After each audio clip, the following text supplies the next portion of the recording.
চন্দ্র ভরা শোধন করে করে দাঁড়া ওই মন্ত্র চন্দ্র ভরা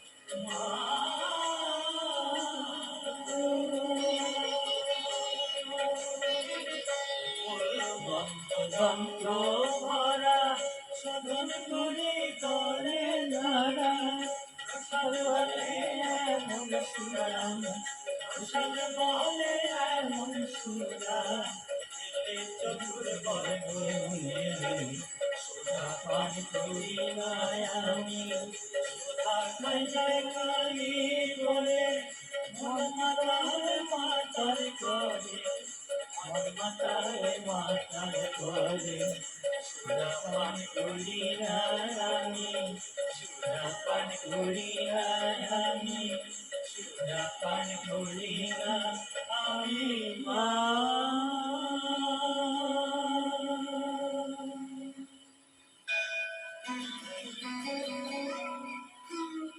শ্রী জগন্নাথ বসুর সঙ্গে কাহির কথা শুধুমাত্র 98.3 মির্চিতে।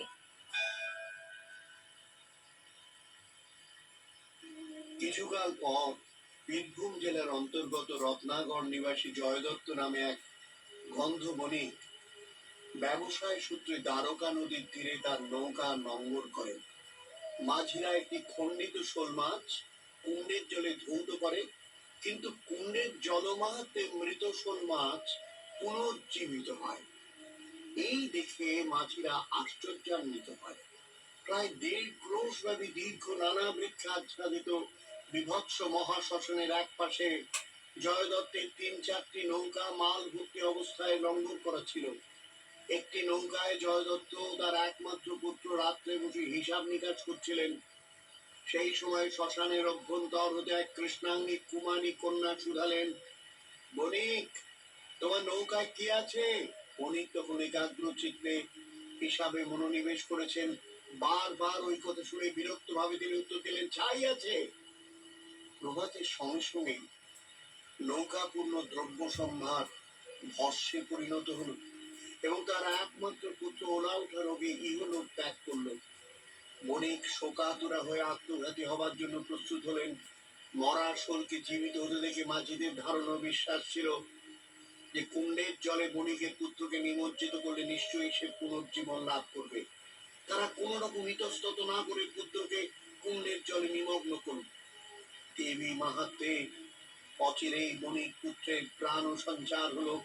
পুত্রের পুনর্জীবন লাভ হতে জয় দত্ত স্থান মাহাত্ম জানবার জন্য আগ্রহান্বিত হলেন, কিন্তু কিছু জ্ঞাত হতে পারলেন না। রাত্রে যখন জয় দত্ত ঘুমে অচেতন, কুমারী রূপে দেবী স্বপ্নে আবির্ভূতা হয়ে স্থান মাহাত্ম বর্ণনা করলেন। পরদিন প্রত্যুষে জয় দত্ত বহু লোকজন সংগ্রহ করে বন জঙ্গল পরিষ্কার করাতে লাগলেন। অতি প্রাচীন এক বিরাট শ্বেত শিমুল বৃক্ষের তলায় পূর্ব বর্ণিত দেবীর শিলাময় মূর্তি, শ্রীচরণ যুগলের ছাপ বিশিষ্ট একখানি শিলা, অনাদিলিঙ্গ চন্দ্রচূড় শিবলিঙ্গ সেখানে আবিষ্কৃত হলো। তিনি বহু অর্থ ব্যয় করে একটি মধ্যমাকৃতি মন্দির ও দেবীর পূজার ভোগের ব্যবস্থা করে দিলেন।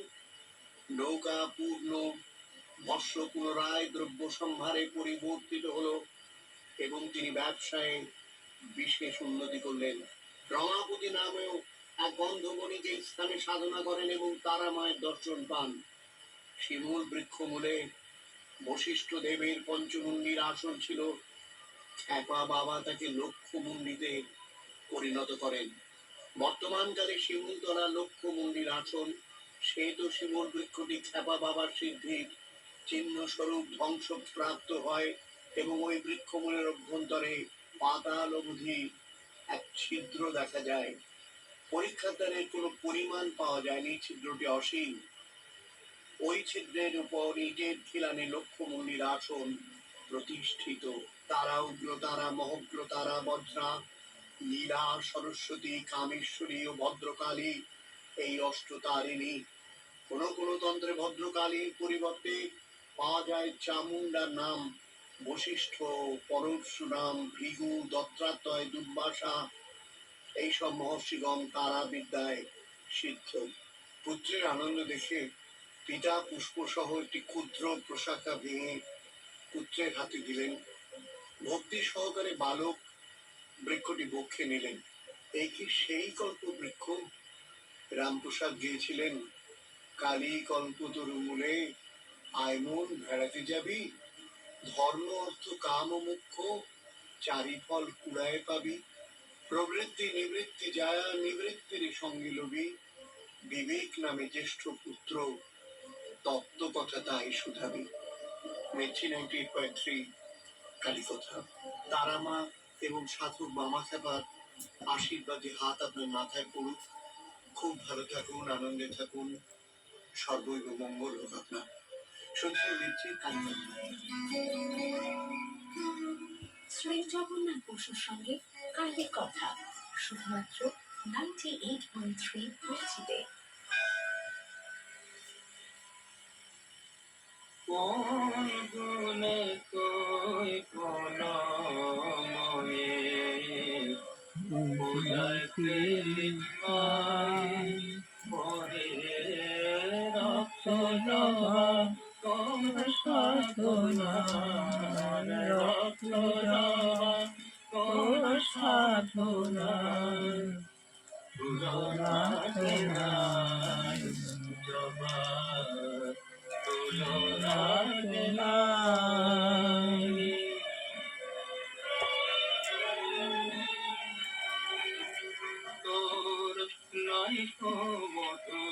ওম গণেশায় নম গণেশায় নম গণেশায় নম বিষ্ণু বিষ্ণু বিষ্ণু বিষ্ণু পর্বতী কিংবা চলন্তি স্থলে চক্ষু নাই ক্ষতি করে সেই জন্য। ওম শ্রী দুর্গায় ন দুর্গায় ন শ্রী দুর্গায় ন ওম নম শিবং নম শিবং নম শিবায়। রাস পূর্ণিমা গেল, গুরুদেবের জন্মতিথি উৎসব গেল, এখনো ঘটা করে চলছে। আমি ঘরে বসেই গুরুদেবের সঙ্গ করছি। গুরুদেবের চরণে জীবন জগলে প্রণাম জানাই। শ্রী গুরুদেব দুর্গাপ্রসন্ন পরমহংস দেবায় শ্রী শ্রী গুরুদেব দুর্গাপ্রসন্ন শ্রী শ্রী গুরুদেব দুর্গাপ্রসন্ন পরমহংস দেবায় শিব গুরু গুরু শিব শিব গুরু গুরু শিব শিব গুরু গুরু শিব।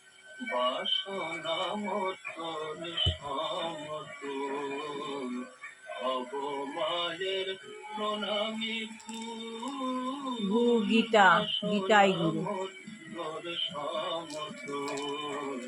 মা সরস্বতী নম। প্রণামী ফুল যেন জন্ম জন্ম ভরা ওম লক্ষ্মী দেবায় নম। সাই বাবাই নম। চরণ পায়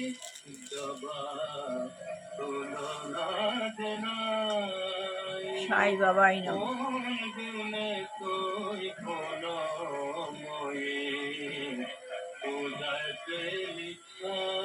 এটাই হলো আমার গুরু, শিব গুরু গুরু শিব। আমার অন্তরে অন্তর্নিহিত দেবতা গুরুদেব এই রূপেই আমার কাছে দর্শন দিয়েছে। এই রূপে গুরু আমাকে পথ প্রদর্শন হিসেবে অনুসরণ করাচ্ছেন। শিব গুরু, প্রাকৃত শিব, অপ্রাকৃত শিব।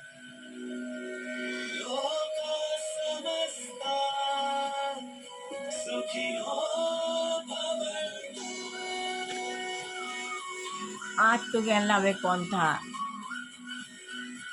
শ্রী প্রভুপাদ।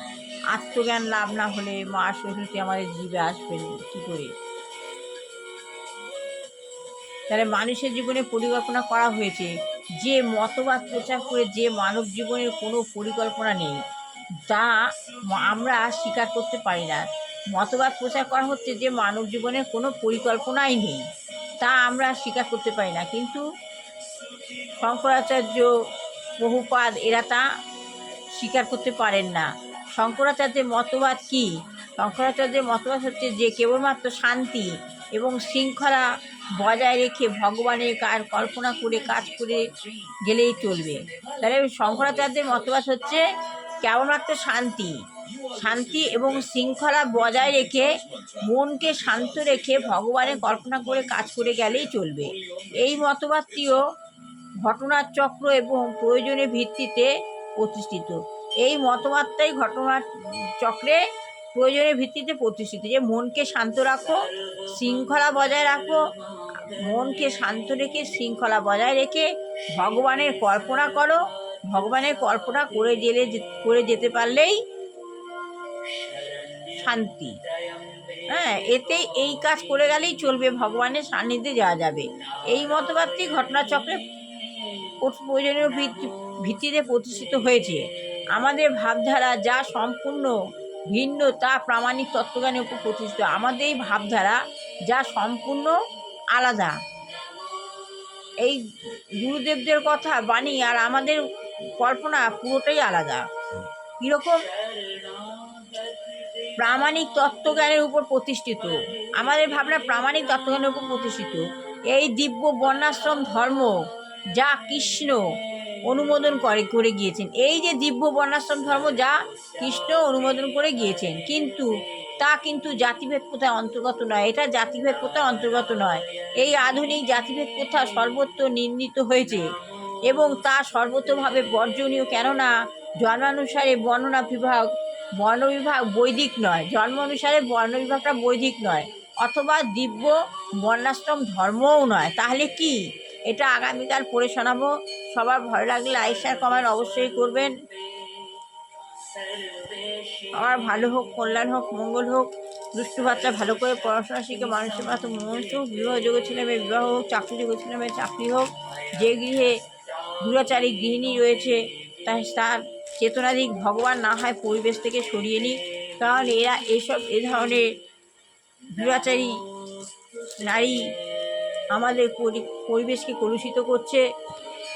যে গৃহে দুরারোগ্য বৃদ্ধ বৃদ্ধা বা যুবক যুবতী হয়েছে, ভগবান যাদের মুক্তি দিক। প্রতিদিন আপনারা সকালবেলা উঠে ভগবানের গুরুসঙ্গ করুন। আমি লাইভে আছি, আমার সঙ্গে প্রতিদিন থাকুন। তাহলে সবার গৃহেরও কল্যাণ, আমারও কল্যাণ। ঘরে প্রতিদিন মন্থন করুন, ঘরে প্রতিদিন ভগবানের গান,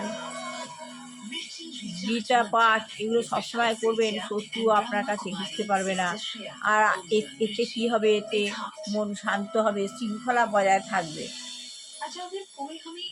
ঠান্ডা মাথায় সুন্দরভাবে জীবনযাপন করতে পারবেন। আর এটাই আমাদের করা উচিত। বেদ পাঠ আমাদের মনকে শান্ত করে দেয়। এতে মনে শক্তি পাওয়া যায়, বুদ্ধি আসে। সব গীতা আপনাকে সমস্ত কাজে উদ্যম করিয়ে দেবে। গীতা এমন জিনিস, গীতা পাঠ খুব ভালো জিনিস। এই বলে আমি শেষ করলাম। মন্থন করুন, সবার ভালো হোক, কল্যাণ হোক।